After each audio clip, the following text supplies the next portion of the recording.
Menurutku kalau untuk hoki, yang pertama adalah meyakini kalau sampean hoki dulu, Mas. Tahu nggak bedanya orang yang sering sial sama sering hoki?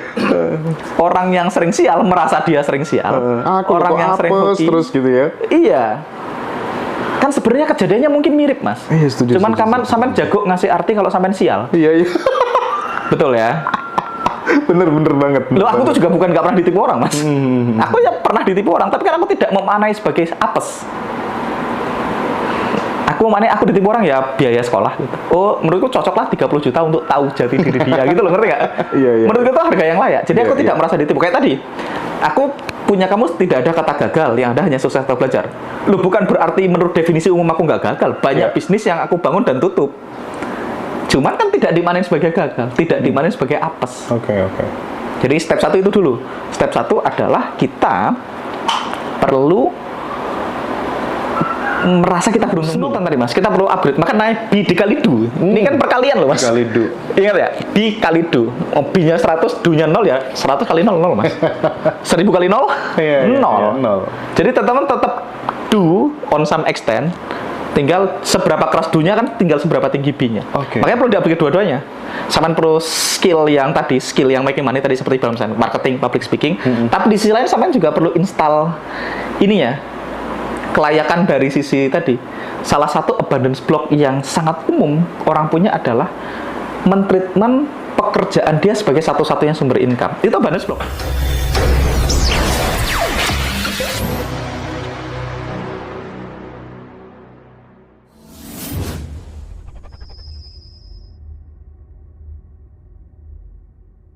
Orang lo mesti kenal aku gitu. Gini, tapi ada sesuatu yang menarik gini, Mas. Ini kan kita kan sama-sama pengagum Mas Riko gitu ya. Karena keren gak ilmuannya. Betul. Ya. Kita ini kan dari kecil udah mendapatkan pelajaran bahwa kita harus bikin plan, harus bikin rencana, harus punya mimpi, harus punya tujuan, bekerja keras dan seterusnya. Dan itu memang real terjadi dan kita alami, kita lakukan. Gitu. Sementara ketika kemudian kita compare dengan keilmuan Mas Riko yang percaya penuh pada semesta, justru kemudian hidup itu tanpa impian gitu ya. Ini kan agak kontradiktif gini ya. Nah, aku tuh sering ngobrol sama teman-temanku yang satu circle gitu yang semua kelas ngaji Rosa tuh dia ikutin semuanya gitu. Betul. Ini ada kata Mas Riko dengar juga tidak akan marah sih gitu ya. Oh ya, aman Mas Riko. Jadi keilmuannya Mas Riko itu kurang cocok kalau untuk orang-orang yang basic gitu. Itu menurut aku secara pribadi. Ya, dan teman-temanku oke gitu. Bilang begitu juga gitu. Nah, tapi bagi kita yang sudah di level intermediate gitu mau naik ke advance, itu langsung tune in gitu ya. Mas Angga sendiri gimana tuh melihat Aku ngerasain itu? Sih. Iya bener. Aku ngerasain Mas Riko ini tidak di level basic. Jadi kalau teman-teman, tapi tergantung ya. Tadi balik lagi kan. Gimana ngomongnya ya? Saya tak cari kata-kata yang pas, Mas. Jadi kayak aku nonton Mas Riko langsung gila, bagus banget ilmunya. Iya. Tapi karena kita sudah memahami banyak halnya dari beberapa sisi, Mas. Iya. Problemnya kalau orang ngambil dari satu sisi langsung kehajar, Mas. Ya misalnya Mas Riko nggak perlu kerja keras untuk sukses misalnya. Bener atau salah? Sama kayak tadi, Mas. Boros pangkal kaya, bener atau salah? Nggak perlu kerja keras untuk sukses, bener atau salah? Hari ini aku meyakini dan mengamini itu, Mas. Bahwa saya untuk sukses nggak perlu kerja keras. Tapi dulu kan tidak ada sukses tanpa kerja keras kan gitu kan. Makanya katanya Mas Arif lawan dari benar yang lainnya gitu. Karena kita bertumbuh gitu ya. Betul. Dan sebenarnya itu kalau kita belajarnya cukup lengkap tadi, nanti kita akan ketemu bahwasanya itu benar, tapi yang kita salah itu gini. Untuk sukses nggak harus kerja keras, betul. Kenapa? Karena kerja keras tuh energinya kan gerusa-gerusu, energinya tuh scarcity gitu loh, Mas. Iya. Jadi bukan vibrasinya rendah lah kerja keras itu. Nah, cuman aku merasa kerja keras nggak? Enggak. Tapi apakah menurut orang lain aku nggak kerja keras? Bedanya orang-orang yang sukses dan menurut dia nggak kerja keras itu karena dia nge-flow, Mas. Jadi kalau bahasanya Mas Faiz, zona motivasi versus zona inspirasi. Betul. Karena nge-flow, Mas. Makanya dia nggak merasa kerja keras. Pertanyaan Mas Riko sampai di titik hari ini dia kerja keras nggak? Perasaan dia nggak, karena dia baca buku dia diam aja. Tapi buat orang lain baca buku itu kerja keras loh Mas. Aku tuh paling nggak bisa baca buku Mas, antuk, susah banget baca buku, betul nggak? Betul. Buat Mas Riko natural, baca buku diam aja. Nah artinya sebenarnya kalau kita harus turunkan satu level ya, ini Mas Riko, ini ilmu biasa, kita ambil tengah-tengah ya Mas. Ilmu setengah Mas Riko, setengah bumi ya, di tengah-tengah. Sebenarnya kata-kata untuk sukses perlu kerja keras itu adalah untuk sukses teman-teman perlu dapetin satu hal yang teman-teman bisa ngeflow dan teman-teman suka, sehingga ketika teman-teman melakukan itu Anda menganggap tidak sedang bekerja. Kebayang nggak? Kayak misalnya Mas Hendra, kalau Mas Hendra suka keliling, ketemu narasumber, syuting, ngobrol, ini adalah yang Mas Hendra suka. Perasaanmu dolan Mas. Iya. Buat orang lain bisa jadi kerja keras. Iya, kok gak kesel. Iya, nyetir mobil jauh, belum tidur, setting kamera, wawancara. Nah, Mas Hendra akan mulai di titik, karena Mas Hendra udah ke Mas Riko tadi, udah mulai, oh iya aku juga sampai di titik ini nggak kerja keras kok. Karena sebenarnya Mas Hendra melakukan apa yang Mas Hendra suka. Sehingga menurutmu ya nggak kerja keras. Menurutmu biarkan orang yang memutuskan saya sedang kerja atau sedang main kan gitu. Karena buat orang-orang di titik itu, buat dia kerja dan main itu adalah hal yang sama.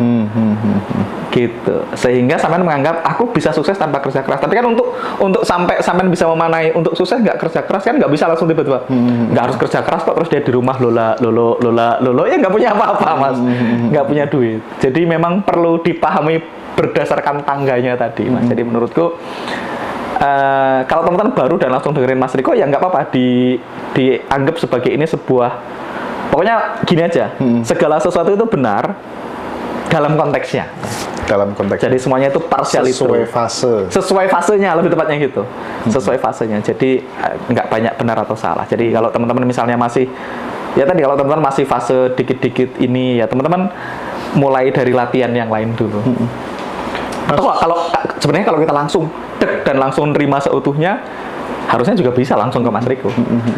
Cuman kan pada prakteknya kemungkinan besar orang belum di level itu. Iya. Nah itulah kenapa kemudian aku tuh mau desain sebuah kelas untuk merangkum seluruh keilmuan di Ngadiroso gitu, dengan sahabatku yang keren banget, dia jago banget manifestasinya, dan akhir-akhir ini udah banyak yang testimoni Mas. Oh siap. Aku pengen ngelibatin Mas Angga juga, teman-temannya, nanti kita akan kolaborasi bertiga gitu ya. Mudah-mudahan itu bisa menjadi jembatan ya bagi teman-teman untuk ya naik take off secara kemakmuran dan tidak pusing lagi tentang uang, tentang finansial, tentang teori mana yang cocok dan enggak. Nah, pada akhirnya semuanya cocok, tapi tergantung levelnya Mas. Oke. Level 1 nanti sampean belajarnya berpikir positif. Nanti level 2 beda lagi, level 3 beda lagi, level 4 beda lagi, dan bisa jadi yang mengantarkan kita level 1, 2, 3-nya nggak kepake di level 4 ini. Nah Mas Riko tuh kayak di level 4 Mas. Iya. Ya teman-teman perlu tahu kita di level mana, belajar ilmu level itu untuk naik level. Itu yang perlu dilakukan. Kita berada di makom mana gitu ya. Betul, makomnya. Mas, sebelum nanti kita masuk sesi tanya jawab buat teman-teman semuanya yang di TikTok, aku pengen ada satu pertanyaan.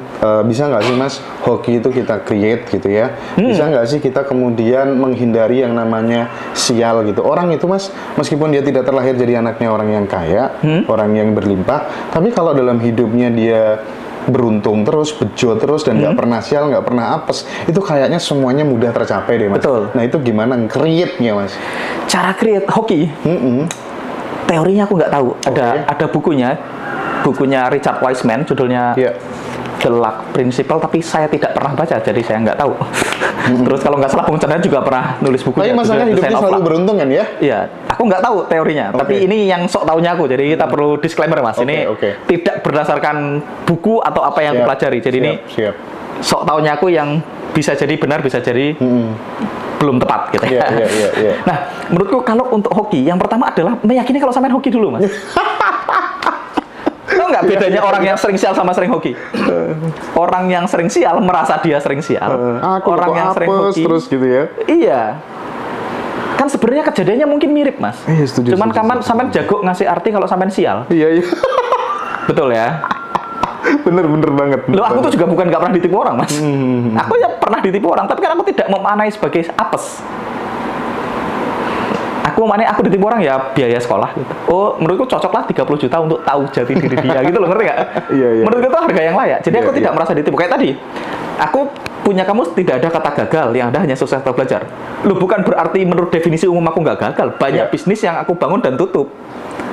Cuman kan tidak dimainin sebagai gagal, tidak dimainin sebagai apes. Oke. Jadi step 1 itu dulu. Step 1 adalah kita perlu merasa kita beruntung dulu. Dengan cara apa? Dengan cara ini tipsnya adalah ya install di meditative step tadi. Waktu meditasi tanya, kenapa ya kok aku semakin hari semakin beruntung? Kenapa ya kok semakin kesini aku semakin beruntung? Nah, step berikutnya setelah kita bangun di sesi kita beruntung, kita kumpulkan bukti bahwa kita beruntung. Jadi mungkin prakteknya teman-teman ini satu keluarga misalnya bikin WA keluarga yang isinya ini ide aja ya. Isinya adalah keajaiban-keajaiban kecil yang terjadi sama aku hari ini. Jadi setiap hari satu keluarga saling sharing keajaiban. Iya. Tadi aku habis Jumatan mau makan siang ternyata ketemu teman SMA aku ditraktir, akhirnya uang buat bayar makan siangnya utuh gratis. Iya. Kan sebenarnya buat orang yang tidak menghitung itu kayak normal, Mas. Tapi kita sangat, aku hoki banget nih ditraktir orang. Teman-teman, satu mulai bangun identitas kalau saya beruntung dan mengumpulkan bukti kalau kita beruntung. Nah, yang kesialannya jangan dicatat. Bedanya itu, orang yang sial dan yang beruntung, yang sial jago mendokumentasikan kesialannya dia, Mas. Nah, orang yang beruntung kebalikannya jago mendokumentasikan keberuntungannya dia. Jadi, nah, step pertama itu yang aku tahu. Step kedua, aku tuh percaya ada ini, Mas. Ada network of luck. Berkumpullah dengan orang-orang yang beruntung. Lah, itu cara paling gampang. Oke. Kalau banyak orang tuh kalau ketemu aku beruntung biasa. Bener banget. Karena dia yakin aku beruntung. Kan sebenarnya kan masalah keyakinan aja. Iya. Misalnya gini, Mas Hendra yakin aku beruntung. Terus Mas Hendra partneran sama aku. Terus ada tantangan di perusahaan kita. Terus untung tantangannya ketemu. Karena sampean udah ke pre-frame kalau sama aku beruntung. Iya. Jadi yang sebenarnya mungkin kesialan buat sampean mungkin tetap dianggap sebagai beruntung. Nah, dan ketika kita begitu nanti banyak keberuntungan datang. Makanya di Money EQ itu Ken Honda tuh punya gurunya dia tuh selalu beruntung, dan setiap dia bareng gurunya itu, Mas, selalu dapat proyek buku, dapat ini, dapat itu, dan beruntung. Dan salah satu cara paling gampang tadi bangun identitas kalau kita beruntung. Kedua, berkumpullah sama orang-orang yang menurut kalian selalu beruntung. Keberuntungan itu menular, Mas. Dan sebaliknya juga kesialan juga menular, karena beruntung itu kan apa? Berada di tempat dan waktu yang tepat. Kalau sampean berada di tempat dan waktu sama orang yang beruntung, most likely kecipratan. Oh iya. Kalau sialan juga gitu, berada di tempat dan waktu yang salah. Lagi main, temannya main judi ditangkap polisi kan misalnya kan. Sampean kan hanya berada di tempat waktu yang salah. Karena circle-mu. Jadi bangunlah circle of luck. Aku tuh ada banyak temen yang setiap kali dia sepi, nggak punya job gitu, ngajak aku ngopi. Nanti lagi ngopi sama aku itu tiba-tiba dapat orderan. Bukan dari aku loh ya, tapi beliefnya dia. Sering kali dapatnya pas bareng aku, Mas. Dan itu terjadi berkali-kali sampai akhirnya pokoknya setiap kali dia merasa feeling low, nelpon aku. Aku kayak temen yang kalau nelpon aku habis nelpon kamu pasti dapat duit. Gitu. Iya. Aku habis ketemu kamu pasti dapat duit. Nah, aku nggak punya duit, kamu dapat. Nah, kan sebenarnya beliefnya ke shifting karena dia yakin aku beruntung. Jadi ya salah satu itu yang paling gampang ya join komunitas Ngaji Roso. Kalau ada kopdar Ngaji Roso datang biar kecipratan aura-aura orang yang beruntung di Ngaji Roso. Mas Riko, Mas Abu Marlo, Kang Ding dia.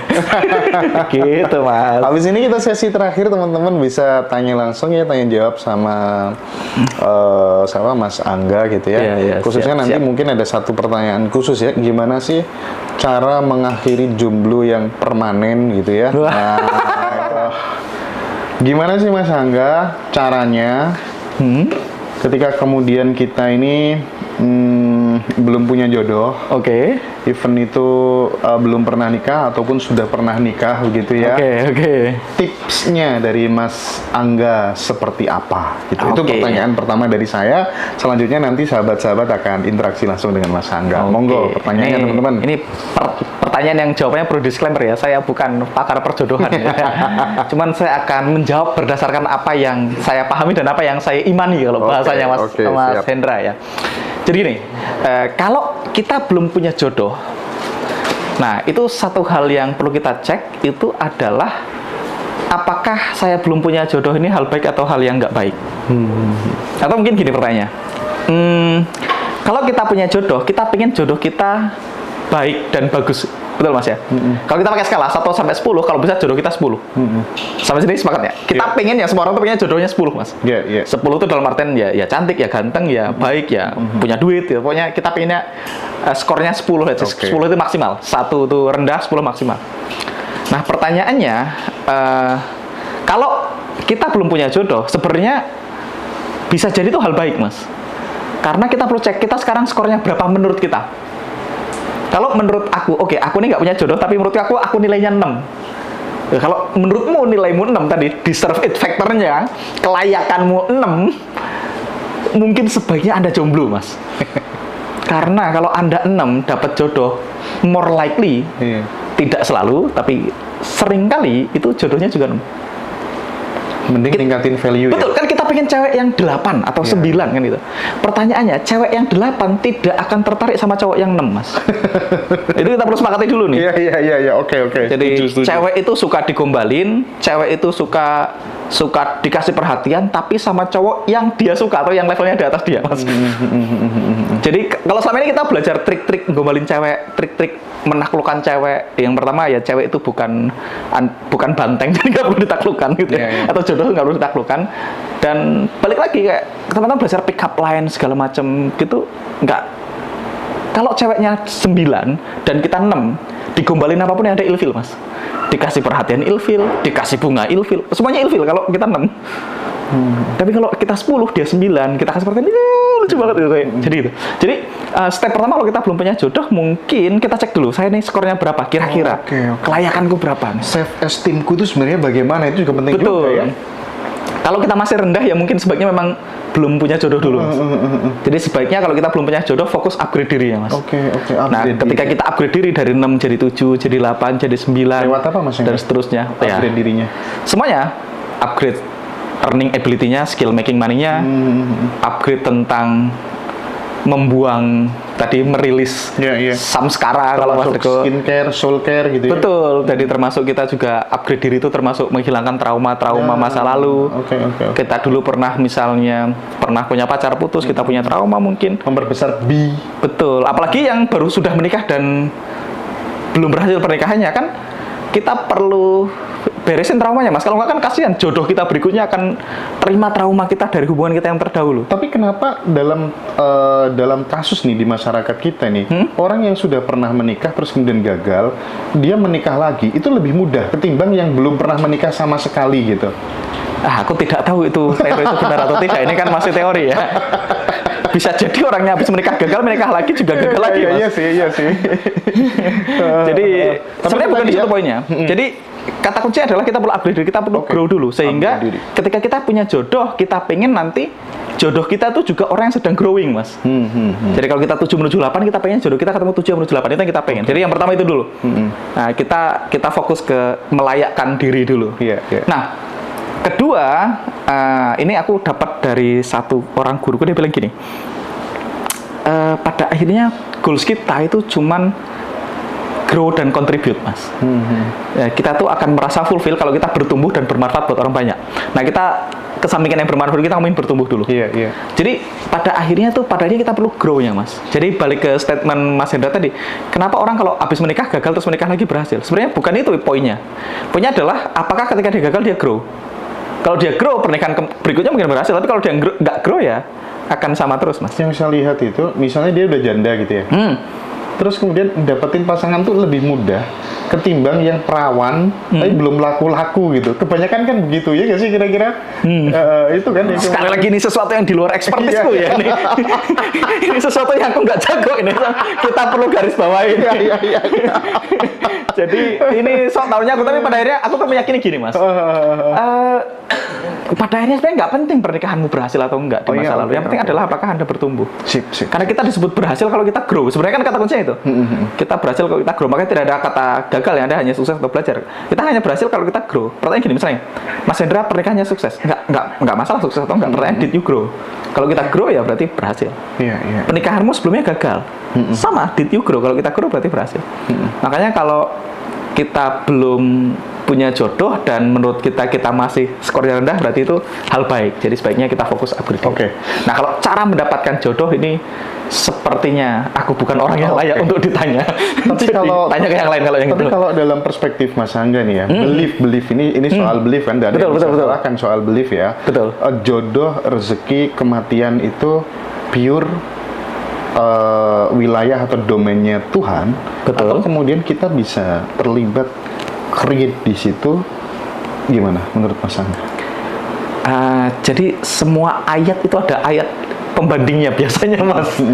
Kayak tadi misalnya rezeki sudah diatur, tapi kan ada aturannya.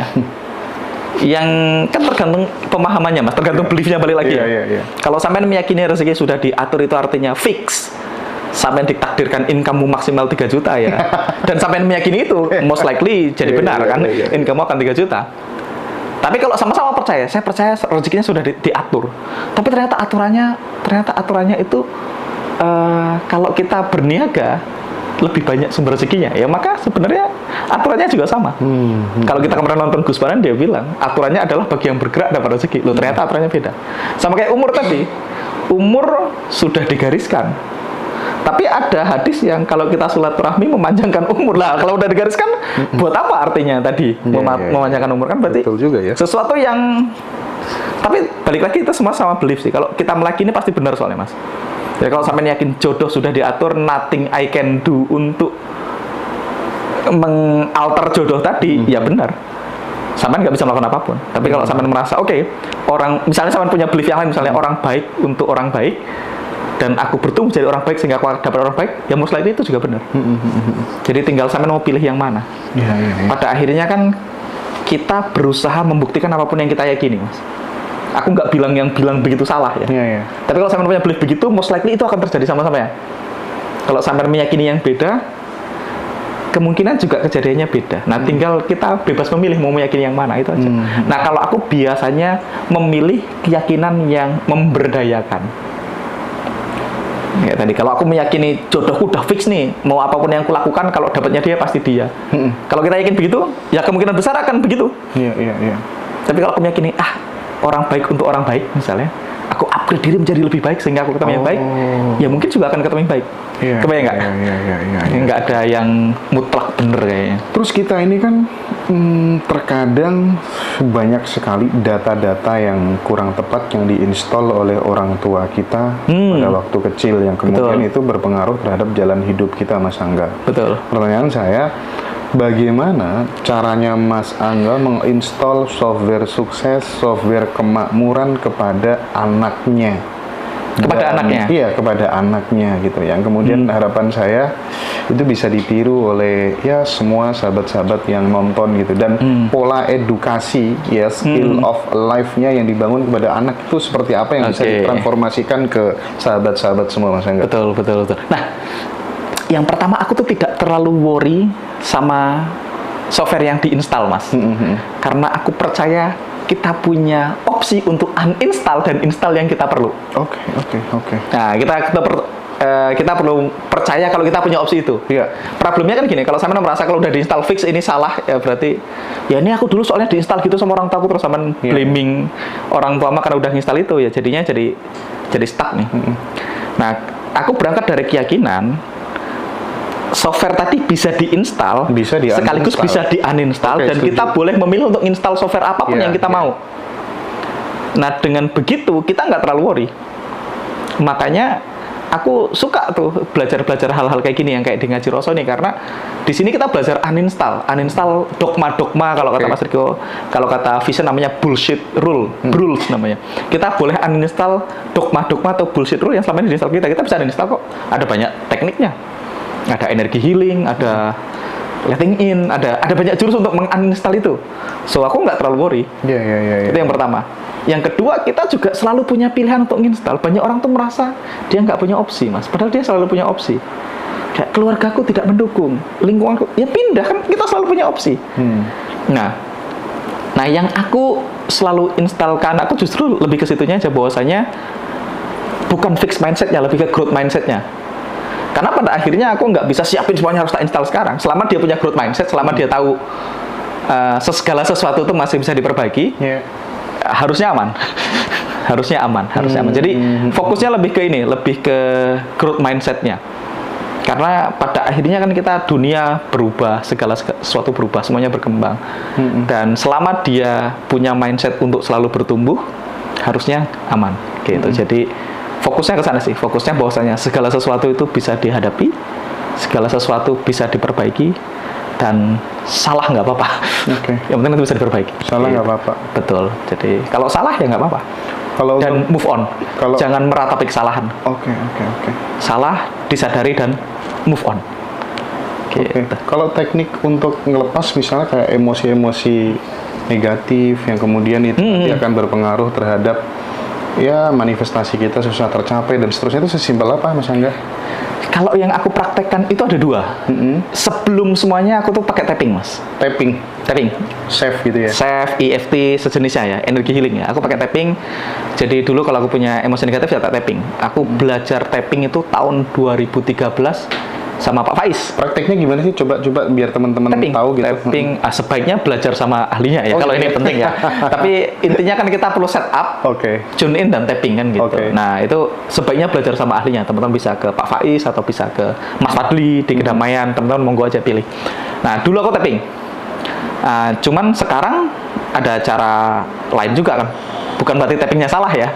Semuanya kan bisa. Jadi teman-teman coba aja tapping juga sama yang simple menurutku mirroring, Mas. Mirroring, Mas Riko itu ya. Mas Riko, aku tuh kemarin punya ponakan yang gloomy terus, tahu gloomy Mas. Mendung terus ya Mas. Wah, itu tak paksa. 20 hari ke depan mirroring. Enaknya kalau mirroring bisa jalur perintah. Iya. Suruh mirroring dan 20 hari efeknya lebih ceria, lebih gampang bahagia. Iya. Kadang kan wajah tertekan kan terlihat jadi di ekspresi wajah. Betul. Itu kan terlihat gitu ya. Mirroring. Jadi dan untuk mengurai itu salah satunya dengan mirroring. Betul. Tapping dan mirroring aku aku tahu dan aku praktekin ya. Mungkin ada yang lain tapi aku nggak tahu. Aku belajar juga yang kayak energi healing yang kayak versi meditasi gitu yang kayak Christy Mary Sheldon, terus siapa lagi? Regan itu ngajar juga, Mas Fadli juga ngajar. Itu aku juga praktek. Cuman ada kayak hipnosis tuh yang kita dengerin audio brainwave gitu, nah itu salah satu cara ngerilis emosi negatifnya. Cuman yang aku belajar dan banyak praktek dulu adalah tapping, mostly tapping aku. Karena dulu aku taunya tapping, Mas. Sekarang ya ada banyak cara sih, ada TRE ternyata yang misalnya yang bisa dipelajari, tapi aku nggak paham. 100 juta pertama menuju 1 miliar pertama, 1 miliar pertama menuju 10 miliar pertama, 100 miliar pertama. Itu kalau pengalaman Mas Angga yang dilakukan apa? Aku belum pernah di ratusan miliar, jadi nggak berhak ngomong itu. 10 juta ke 100 juta pertama most likely adalah skill, Mas. Skill.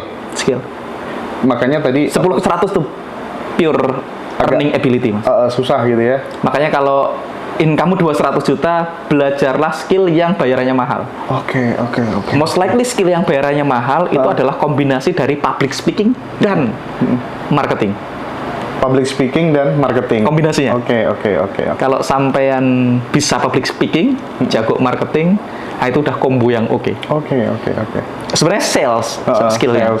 Tapi sales ke banyak orang namanya marketing, Mas. Iya. Kalau one to one namanya sales. Jadi public speaking sama sales, sama sekarang lagi in AI, jadi jangan ketinggalan belajar AI. AI, marketing, public speaking. Most likely 3 skill ini sangat berdampak sama earning ability-nya meningkat. Di luar itu banyak kayak trading juga meningkatkan earning ability. Tapi kan kalau trading itu perlu capital yang gede untuk bisa berasa returnnya gitu. Makanya kenapa kalau aku harus ngulang dari nol, aku nggak akan start dari trading walaupun aku sekarang trader ya. Tapi kan aku tradingnya udah tahun ke-12 sekarang. Ya. Sudah tahun ke-12. Tapi dulu waktu aku udah bisa trading, balance kecil juga nggak berasa. Makanya skill pertama 2 yang paling penting, kita ningkatin kemampuan making money-nya. Nah, di atas itu baru kemampuan melipat gandakan uang yang perlu Nah, itu tuh menarik, Mas. Kemampuan untuk melipat gandakan sumber penghasilan. Nah, itu kalau pengalamannya Mas Angga, itu gimana? Pilih 1 sampai sakti dulu. Oh, 1 dulu, dimasifkan dulu. Banyak orang itu kena ini ya, sindrom multiple stream of income, tapi salah mengerti. Mereka punya penelitian, semua bilioner rata-rata punya 7 stream of income misalnya. Semua orang kaya punya 7 stream of income. Terus orang yang baru mulai pakai 7 stream of income, jadinya berantakan semua. 1 dimatangkan dulu. Harusnya 1 sampai sangat gede, Semua orang kaya tuh naiknya dengan satu Iya, ini, Mas. betul, Satu bisnis. setuju. Nah, pada akhirnya gini. Untuk sampai dibayar mahal kan sampai harus jago. Iya, Sepakat nggak? Sampai dibayar sebagai pembicara yang handal, marketer yang handal, sampai perlu jago di industri itu. Oke. Nah, untuk jago sampai perlu ngelakuin satu hal dalam jangka waktu yang cukup lama. Ronaldo misalnya. Betul. Nah, problemnya kalau sampai langsung 7 di depan, sampai itu sombong, Mas. Oke. Kecuali sampai merasa orang tercerdas di dunia, ya Iya, mungkin iya, boleh. iya. Tapi kan kita perlu sepakati, saya, Duyan Anggara bukan orang paling cerdas di muka bumi ini. Artinya ada orang lain yang levelnya sama kayak saya. Nah, kalau saya ngerjain 7, sedangkan orang lain ngerjain 1, dan aku merasa bisa bersaing sama aku yang lain yang cuma ngerjain 1, kan sombong, Mas. Iya. Ya, jadi pilih satu, very good at it, jadi sangat jago sampai orang nggak bisa mengabaikan kita. Jadi jadilah sangat jago sampai kita nggak mungkin sama orang. Habis itu dibayar mahal. Dari situ baru kita boleh nambah stream of income yang lain. Bisa investasi. Salah satu mentorku itu pernah berkata begini gitu, menjadi sukses, menjadi kaya, menjadi makmur itu tidak ada kaitannya sama kamu kerja sebagai apa. Yang penting kamu bisa menghilangkan jangkar-jangkar kemiskinan yang ada di dalam otakmu. Betul. Kan, ya. Nah, yang penting software kaya itu udah ada di dalam otak dan pikiranmu gitu ya. Betul. Tapi kan teman-teman yang kerja di pabrik, yang dia dengan gaji UMR tertentu, lah buktinya aku tiap bulan dapatnya cuma 4 juta itu, 5 juta itu aja gitu. Gimana aku bisa nge-create 1 miliar pertama, 10 miliar pertama gitu. Nah, gimana itu Mas Angga solusinya? Ya, perlu simultan tadi, Mas. Kita perlu upgrade. Maka naik B dikali du. Ini kan perkalian loh, Mas. Dikali du. Ingat ya? B kali du. B-nya 100, du-nya 0 ya. 100 kali 0, 0, Mas. 1000 kali 0, 0. Iya. Jadi teman-teman tetap do on some extent. Tinggal seberapa keras du-nya kan tinggal seberapa tinggi B-nya. Makanya perlu di-upgrade dua-duanya. Sampai perlu skill yang making money tadi seperti misalnya marketing, public speaking. Tapi di sisi lain sampai juga perlu install ininya. Kelayakan dari sisi tadi, salah satu abundance block yang sangat umum orang punya adalah mentreatment pekerjaan dia sebagai satu-satunya sumber income. Itu abundance block. Oke. Itu perlu dirilis ya dengan tapping, dengan letting in, atau dengan mirroring, atau dengan apapun cara yang teman-teman pilih. Boleh, tapi ada beberapa, salah satunya itu meyakini bahwasanya satu-satunya sumber income adalah pekerjaanku atau gajiku. Kita baru saja membatasi karunia, dan ingat, apapun yang kita yakini benar. Kalau Mas Hendra yakin aku cuma buruh pabrik, gajiku cuma 4 juta, aku nggak akan pernah bisa dapat duit banyak, ya itu jadi kebenaran. Iya. Sepakat nggak? Iya. Sampean perlu merilis bahwasanya aku itu tetap bisa punya potensi income di luar apa yang aku kerjain hari ini. Nah, itu yang pertama. Begitu blognya udah dirilis, emosi negatif, mental blocknya atau apapun kita menyebutnya tadi udah dirilis, kita akan terbuka sama peluang. Dan by the way, tidak ada yang mengutukmu jadi buruh pabrik seumur hidup loh. Iya.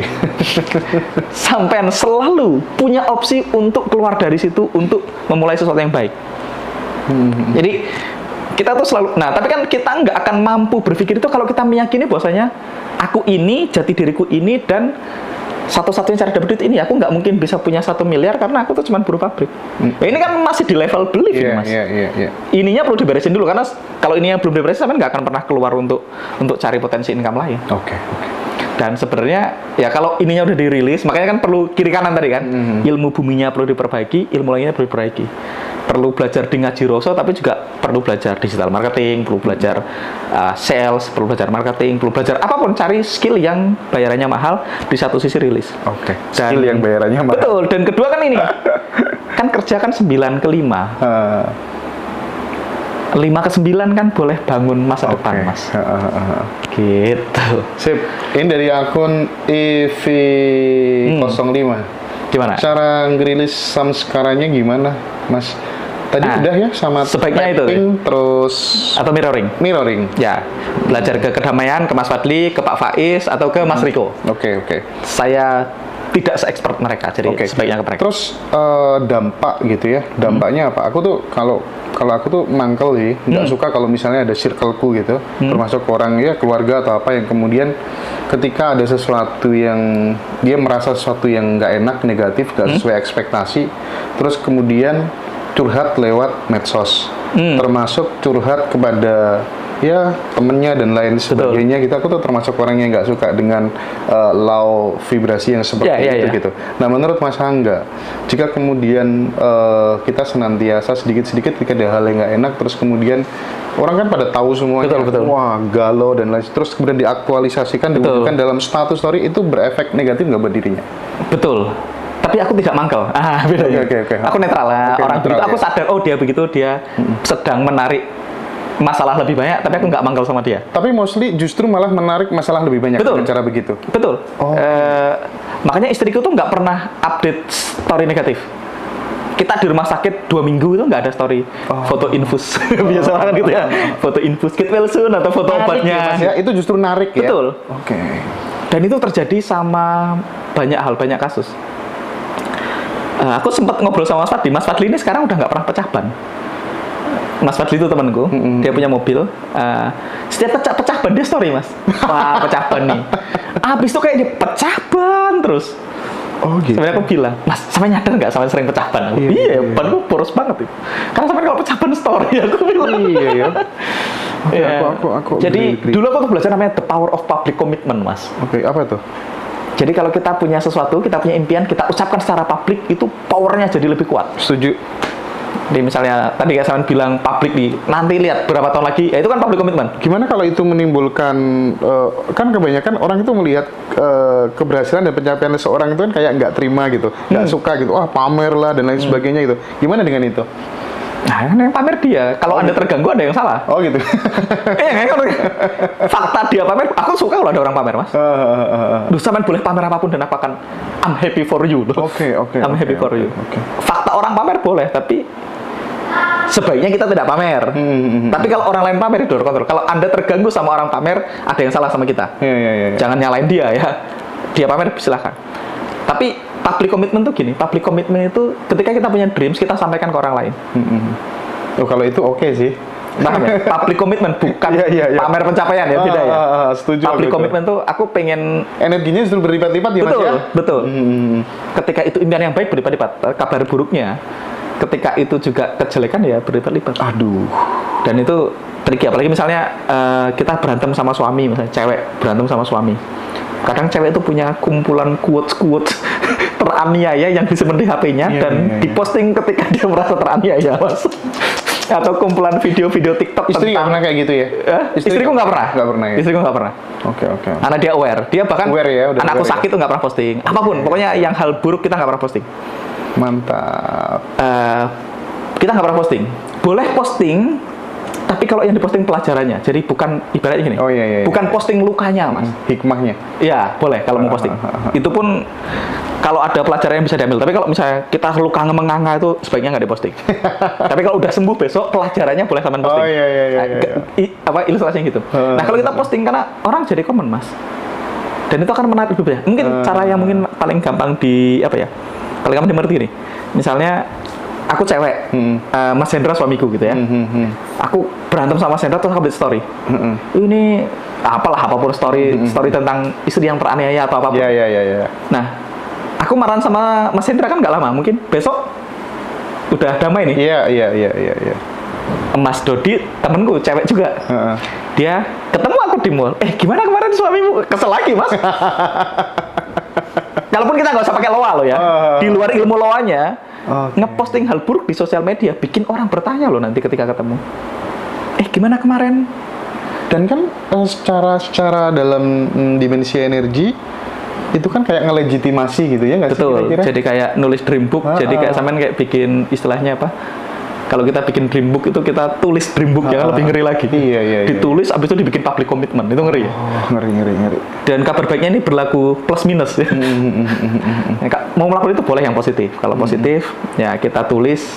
Kan makanya dulu kita belajar kalau sesuatu yang kita tulis itu bernyawa. Dulu aku belajar waktu MLM dulu belajar gitu. Sesuatu yang kita tulis bernyawa, ada energinya. Betul. Energi penciptaannya. Betul. Dulu di MLM belajar kalau saya pengen punya motor Ninja, saya pengen beli BMW, saya pengen punya rumah tuh bahkan ditulis, dibaca. Nah, itu jadi sesuatu yang kemungkinan terwujudnya gede. Lebih kuat mana antara ucapan sama tulisan?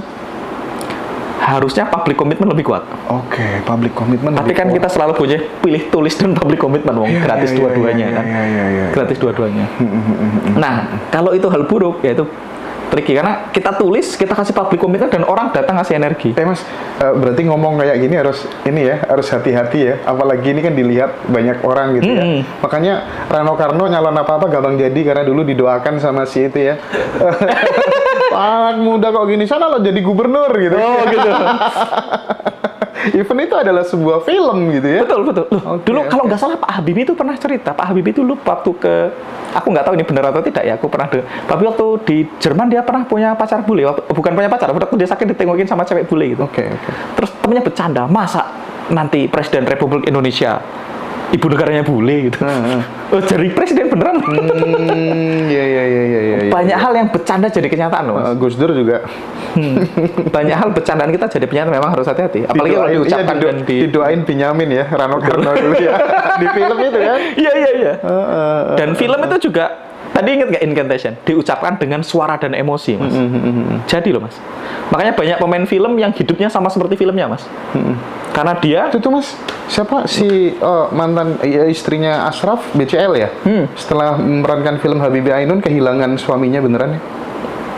Jadi memang kalau kita melakukannya dengan suara dan emosi jadi incantation tadi, Mas. Karena kan orang masuk ke peran ya, jadi B-nya jadi si A. Oke. Jadi siapapun tokoh yang kita perankan.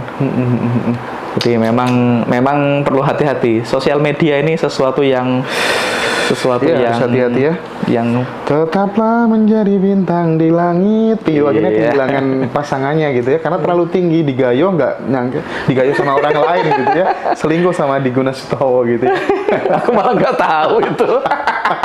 Ini inside joke yang Teman-teman ada nggak satu dua pertanyaan terakhir untuk Mas Duyan Anggara? Oh iya, contohnya Ayu Ting Ting alamat palsu gitu ya.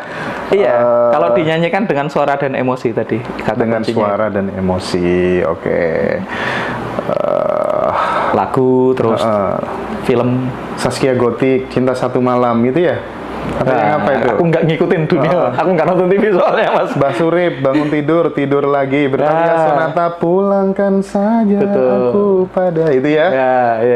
Terus gelas-gelas kaca, Nia dan terus Yati. Yang ini juga serem atau yang aku tahu tuh kemarin lagunya. Oh iya, Seventeen ya. Iya. Buka saja topengmu. Ya.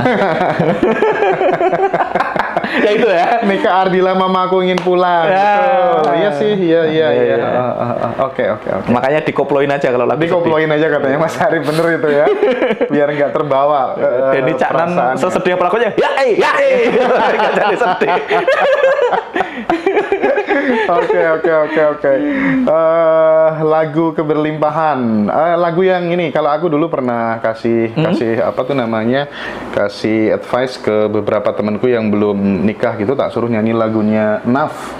Akhirnya aku menemukanmu. Aku menemukanmu gitu kan.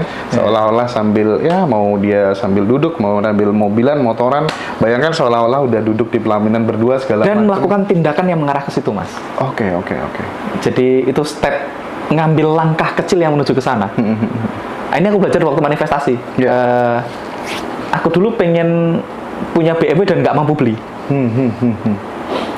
Jadi kita cari apa yang perniknya yang kecil yang mampu dibeli gitu.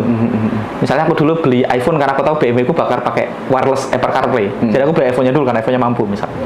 Kalau pengen punya rumah ya beli apa yang mencermin rumah. Beli tulisan untuk di dapur gitu. Keluarga bahagia atau apa. Misalnya tulisan-tulisan yang ditempel di ruang makan. Jadi ambil satu tindakan nyata yang mengarah seolah-olah kalau aku udah punya rumahnya, aku punya apa? Nah itu kita ke sana. Nah, kalau jodoh juga sama. Satu tadi nyanyi akhirnya aku menemukanmu. Kedua, kita perlu bertindak seperti yang kita lakukan kalau kita udah punya pasangan. Tapi tidak harus menganggap suaminya orang lain sebagai suamiku gitu, enggak ya? Latihan gitu dulu boleh nggak kira-kira? Enggak, latihannya gini misalnya lemarinya, bajunya geser. Kan baju kita biasanya 2 row gitu. Ini row ini nanti untuk pasanganku. Nah, itu hal-hal yang bisa dilakukan kayak. Kalau misalnya pengen mobil bikin garansinya dulu gitu ya kali ya. Ya, oke. Aku bahkan nggak punya garasinya dulu. Karena garasi mahal juga. Kecuali mampu beli garasi, bikin garasi ya. Ya kalau bikin mobil ya beli apa? Mainan anjing-anjingan yang gini, yang di depan mobil itu boleh. Jadi cari rayakan dengan keajaiban kecil. Apa kalau aku udah punya mobil aku apa? Jadi manifestasi itu kayak satu cerita yang terkenal, doa sholat minta hujan. Oh iya. Kok lu nggak bawa payung kan? Harusnya kalau dia manifestasi hujan dia harusnya datangnya bawa payung gitu. Maksudnya gitu mas. Jadi kalau ini sudah terjadi aku punya apa? Makanya aku biasanya gitu. Kayak Mas Wadi pengen beli rumah dia beli TV gitu. Kalau pengen beli mobil-mobilan dulu kali bang katanya. Mobil-mobilan bisa, tapi kalau aku lebih suka praktikalnya. Oke. Apa ya? Test drive mobil yang test drive. Betul itu membangun impian namanya dream building. Aku test drive.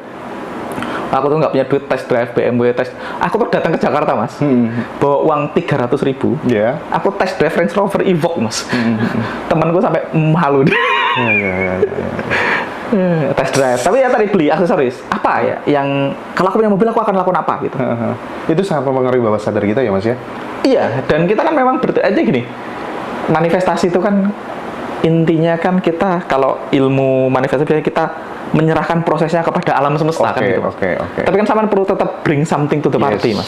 Sampean perlu angkat tangan bahwasanya aku layak dikasih. Sampean perlu munculin angkat tangan tadi. Jadi aku biasanya gitu. Ngelakuin apa? Aku sering kok beli apa yang hal aneh yang aku beli. Mbak Lisna tuh beli pengen punya tas Hermes, nggak mampu beli tasnya, beli mainan tasnya dulu. Apa namanya? Twilly apa namanya? Iya, Twilly. Itu wrapnya. Iya. Yang buat di tas. Iya kan? Tasnya belum mampu beli ya. Twilly-nya mampu. Nanti kalau punya tas aku punya ininya. Gitu.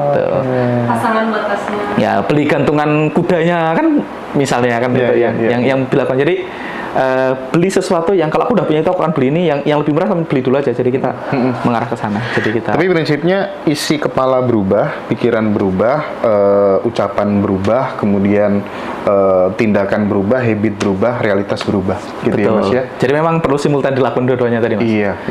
Jadi perlu. Sama tindakannya perlu mengamini. Kayak tadi. Kalau aku udah punya istri, tindakanku apa kalau nyari jodoh tadi? Apakah aku akan ngomong gini? Apakah aku akan ngomong dengan ada yang berbeda? Atau mending doanya ya Allah berikan aku anak yang soleh misalnya. Kalau dikasih anak berarti kan udah pasangannya juga include gitu kan ya.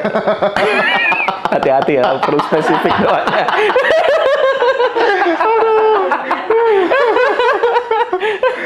Kamu ketawa-ketawa, kamu ngerti nggak maksudnya? Jangan ketawa kalau nggak paham. Iya, itu perlu spesifik doanya mas, perlu hati-hati. Oke. Kalau dikasih anaknya doang kan? Iya sih repot juga ya. Anak orang tanpa istri kan ya.